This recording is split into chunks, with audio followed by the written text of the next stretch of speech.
The volunteer army continued their march smoothly and finally succeeded in besieging Donant. On the way, there was an incident in which the unit that was heading to liberate Setsuker encountered an enemy dragon unit. Their coordinated attack succeeded in destroying the dragon. With the dawn, Tristan and his companions rushed into Donant. The sun was shining in the sky, illuminating the city. Tristan and the others were wary of the enemy forces attacking inside the city to buy time until nightfall. Contrary to expectations, Kiros opened the gates of Donant's castle and waited for the troops of the volunteer army in the courtyard. Tristan and the others were able to enter the castle without any resistance. You're Kiros. That's right, I've been here a while. Are you the ones who say you're going to defeat Baldur? That's right. If you surrender, I will spare your life. Surrender? Hey, don't get me wrong, I'm here to see how much you smell of blood. As I thought you reek of blood. You've killed so many people weaker than you, haven't you? You've got to be kidding. We don't do that, unlike you. Heh, don't lie to me. The stench of blood makes my heart jump. My whole body's excited, and I can't help but enjoy it. Don't you want to have this feeling? I wonder how it smells close up. You'll never know. Heh, that's a shame. And then I'll show you now. What can you do in the daytime? Idiot. There's this kind of magic in the world. Dark mass. If I use this one, this area will soon be night. Kiros shouted and took out a small black stone from his pocket. Soon the bright sky turned black, and the shining sun turned into a dull moon. When night falls, this is my world. In a matter of seconds, Kiros had changed from the form of a human to that of a tiger man. Come on, let me smell your blood. Tristan quickly raised his sword and parried Kiros' attack. At the same time, Kiros' minions appeared from the surroundings. Ambush!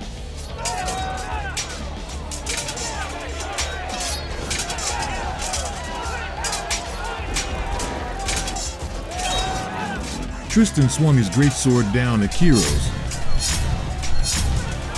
I'm in the form of a beast. You can't wound me with a weapon like that.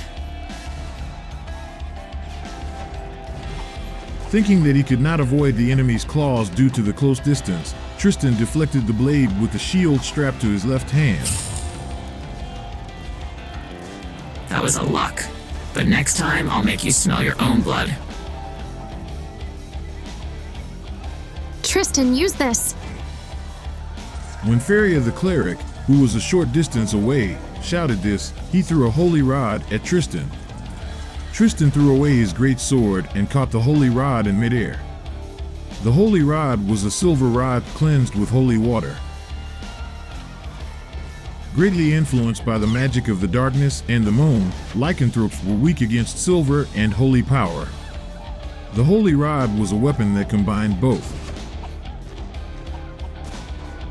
That's it. How about this? Kiros tried to prevent the holy rod with his hands, but the silver weapon, which seemed to have holy power, easily broke his arm. Ugh.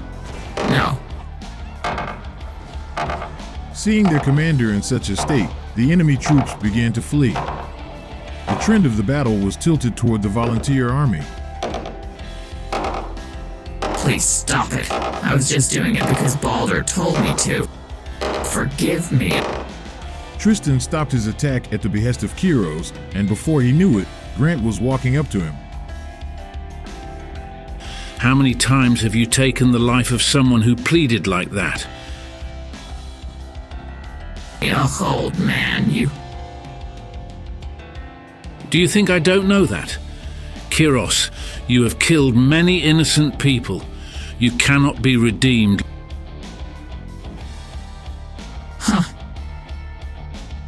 Lord Tristan, don't allow this man to live.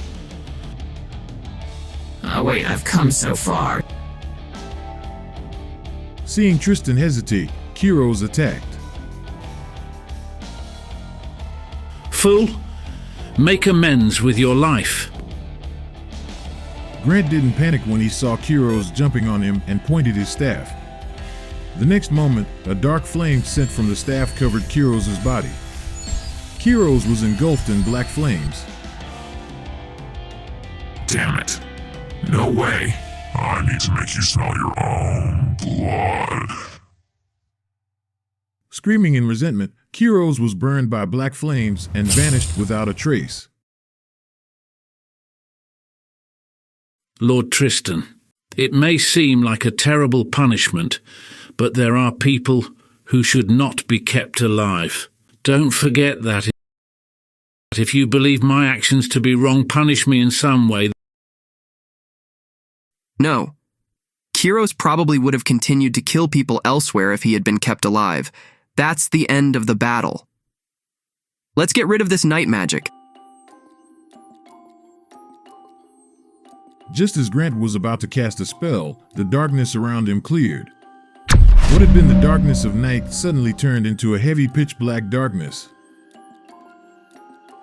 This is... When Tristan noticed the change, a mysterious force trapped the troops of the volunteer army. Even Grant, who wielded immense magic, had been trapped by the enemy's technique. And in front of Tristan and the others who could not move, the pitch-black darkness was concentrated in one place. The next moment, a black figure emerged from the void. Humans, my name is Balder, the envoy of the Gospel of Darkness. The moment a heavy voice echoed around the troops, the figure had changed into a knight wearing black armor. O those who spend their time fighting, the day when the strife will end is near. Don't be afraid, darkness will accept everything, so it is written. Praise my name, praise the darkness, if you want eternal silence. Hearing the name, both Tristan and Cain tried to move, but they couldn't even open their mouths, let alone move a finger. In an instant, all the darkness was gone, and the sunlight and blue sky returned. The volunteer army members, who had finally regained their physical freedom, couldn't seem to comprehend what had just occurred in front of them. That is Balder, the Knight of Darkness. What a guy. It was inconceivable that everyone in the volunteer army would be trapped. If the enemy had intended to kill them, they would have been killed without being able to resist at all. Tristan knew the strength of the opponent he had to fight and reaffirmed the steepness of the road he was taking.